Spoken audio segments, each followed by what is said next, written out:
问题问教练，今天顺利赢下比赛，觉得队伍目前还有哪些需要改进的地方？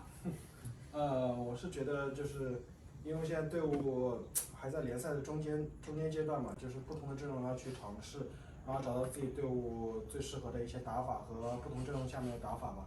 我觉得要改进的地方还是蛮多的，反正应该是到季后赛的时候才是最后冲刺的时间吧。第二个问题问为第3局比赛的2先锋团战，你们打出1换1，并且收下先锋，可以讲述一下当时的情况吗？就是队友开得好吧，然后就赢了。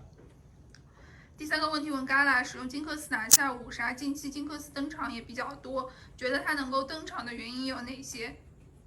登场原因就是因为这英雄发育起来还是很厉害的嘛，然后打个普留斯就是对着发育。第4个问题问明，第2局也是尝试拿了1次艾希辅助，那你觉得艾希选出来的理想效果应该是怎样的？理想跟效果还是有点差距的，因为1级金野区被刚倒了嘛，所以说跟理想的效果还是有点差距的，所以说有点意外。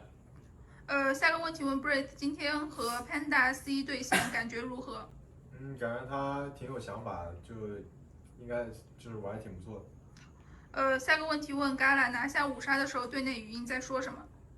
因为当时我们拿那个5杀的时候，前面都没有任何击杀的那个音效嘛，然后也不知道自己拿5杀。下个问题问 Brace， 第3局对方的武器一直在断线，当时是怎样的感受？然后是怎样和队友沟通的？